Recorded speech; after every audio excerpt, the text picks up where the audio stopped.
शनिवार 14 अक्टूबर 2023 को सूर्य ग्रहण लगने जा रहा है। इस ग्रहण को वैज्ञानिकों ने वलयाकार या कंकणाकृति सूर्य ग्रहण का नाम दिया है, जिसे रिंग ऑफ फायर भी कहा जाता है। इस ग्रहण में सूर्य एक अंगूठी के आकार की तरह नजर आता है। तो इस वीडियो में हम जानेंगे सूतक काल और किन राशियों को कौन सा प्रभाव पड़ता है, और कुछ उपायों के बारे में बता दें कि 14 अक्टूबर को लगने वाला ग्रहण इस साल का दूसरा सूर्य ग्रहण होगा। इससे पहले 20 अप्रैल 2023 को सूर्य ग्रहण लगा था। ग्रहण लगने की घटना को ज्योतिष और खगोल शास्त्र की दृष्टि से महत्वपूर्ण माना जाता है। जानते हैं साल का दूसरा सूर्य ग्रहण किस राशि में लगेगा और इसका देश दुनिया पर क्या प्रभाव पड़ेगा। 14 अक्टूबर 2023 को सूर्य ग्रहण लगेगा और इसी दिन सर्व पितृ अमावस्या रहेगी। सर्व पितृ अमावस्या के साथ ही 16 दिनों तक चलने वाले श्राद्ध पक्ष की समाप्ति हो जाती है। हालांकि यह ग्रहण भारत में दर्शनीय नहीं होगा, जिस कारण श्राद्ध कर्म और अमावस्या से जुड़ी सारी धार्मिक गतिविधियों पर कोई रोक नहीं होगी। पंचांग के अनुसार 14 अक्टूबर 2023 को सूर्य ग्रहण अश्विन माह की अमावस्या तिथि पर कन्या राशि और चित्रा नक्षत्र में लगेगा। ग्रहण 14 अक्टूबर को रात 8:34 से आरंभ होगा और मध्य रात्रि 2:25 पर समाप्त हो जाएगा। यह वलयाकार सूर्य ग्रहण होगा। वैज्ञानिकों के लिए भले ही ग्रहण लगने को केवल खगोलीय घटना माना गया है, लेकिन धार्मिक और ज्योतिष दृष्टिकोण से ग्रहण लगने की घटना को शुभ नहीं माना जाता है। ज्योतिष के अनुसार ग्रहण दर्शनीय न होने पर भी इसका शुभ अशुभ प्रभाव राशियों पर पड़ता ही है। इसलिए जिन राशियों पर ग्रहण का प्रतिकूल प्रभाव पड़ता हो, उन्हें विशेष सावधानियां बरतने की सलाह दी जाती है। ज्योतिष के अनुसार 14 अक्टूबर को लगने वाले सूर्य ग्रहण कन्या राशि वालों के लिए शुभ नहीं रहेगा, क्योंकि ग्रहण आपकी राशि में ही लगेगा।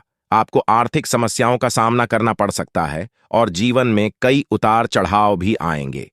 वहीं ग्रहण का असर आपकी सेहत पर भी पड़ेगा। कन्या राशि के साथ ही मेष, कर्क, तुला और मकर राशि वालों को ग्रहण की अवधि में सतर्क रहने की जरूरत है, क्योंकि सूर्य ग्रहण का प्रतिकूल प्रभाव आपकी राशियों पर पड़ सकता है।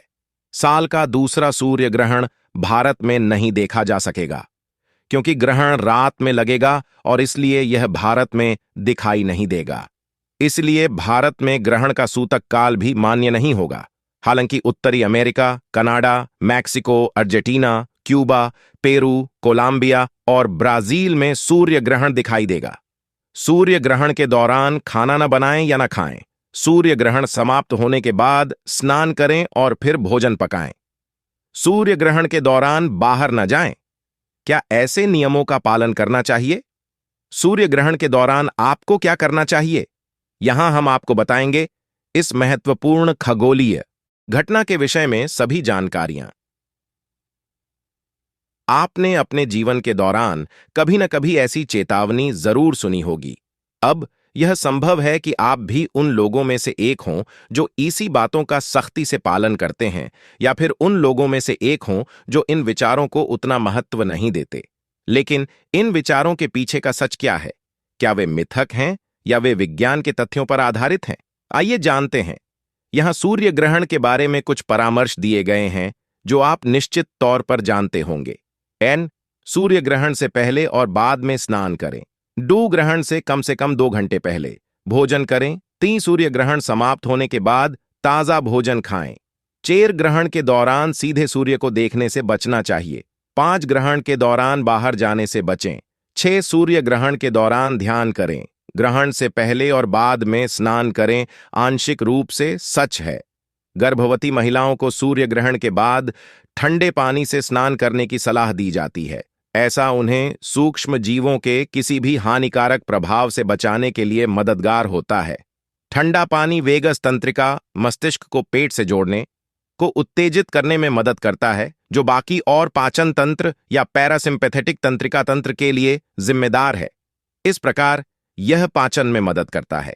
यह मन और शरीर दोनों को आराम देने में मदद करता है। 2 ग्रहण से कम 2 घंटे पहले भोजन करें। तथ्य इसके पीछे कुछ कारण हैं। सूर्य की नीली और पराबैंगनी किरणें प्राकृतिक कीटाणुनाशक के रूप में कार्य करती हैं। ऐसा इसलिए होता है क्योंकि सूर्य ग्रहण के दौरान उनकी तीव्रता और तरंग दैर्ध्य अन्य दिनों की तरह नहीं होते हैं। परिणाम स्वरूप किरणें हमारे भोजन को साफ करने की अपनी सामान्य भूमिका नहीं निभाती हैं और खाद्य उत्पादों में सूक्ष्म जीवों की अनियंत्रित वृद्धि हो जाती है।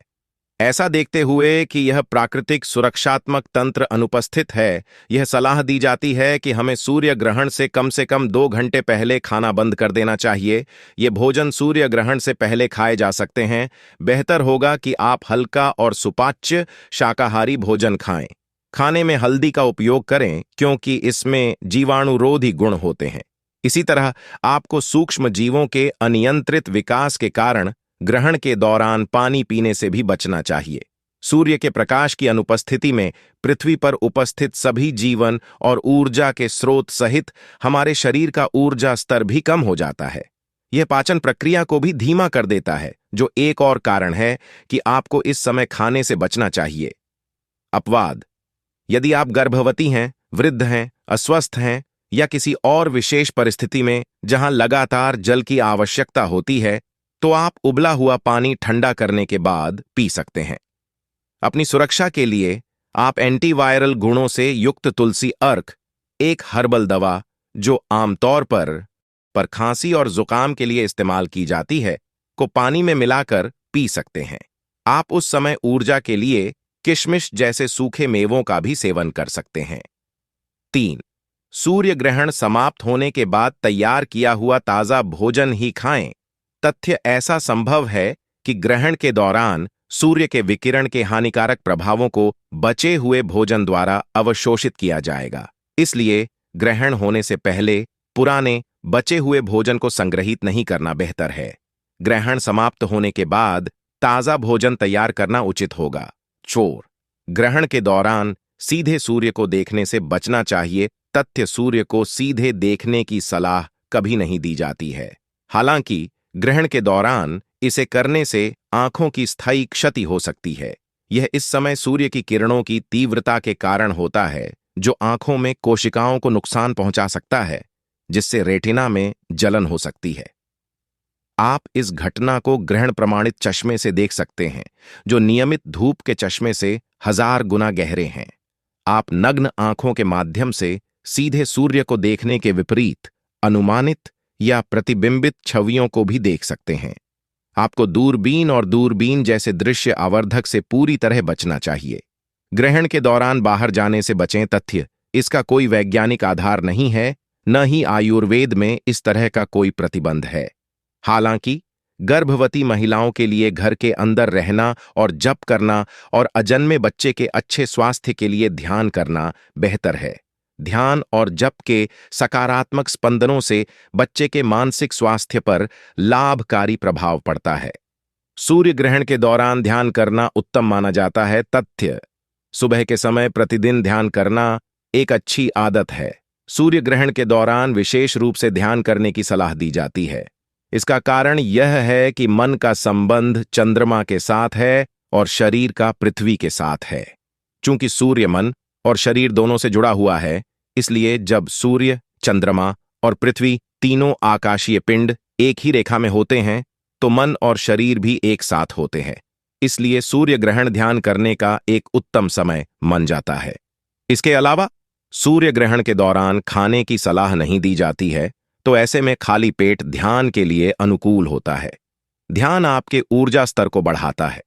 जिस समय आपकी ऊर्जा का स्तर सूर्य के ग्रहण के कारण स्वाभाविक रूप से कम होता है, उस समय ध्यान महत्वपूर्ण है। इससे शरीर को शक्ति और ऊर्जा मिलती है। कहा जाता है कि सूर्य ग्रहण के दौरान प्रकृति अपना ख्याल रखती है। ऐसा कहा जाता है कि कई गाने वाले पक्षी गाना बंद कर देते हैं और कुछ फूल बंद हो जाते हैं। प्रकृति ने इन प्राणियों को खुद की देखभाल करना सिखाया है, तो मनुष्यों के लिए भी यह आवश्यक होगा कि वे स्वयं को सुरक्षित रखने के लिए आवश्यक सावधानी बरतें। ध्यान और जप के माध्यम से अपने आत्मा से जुड़ने का यह सटीक समय हो सकता है। आप सूर्य ग्रहण के दौरान ऑनलाइन निर्देशित ध्यान कर सकते हैं। आप इस दौरान एयूएम नमः शिवाय का जाप भी कर सकते हैं।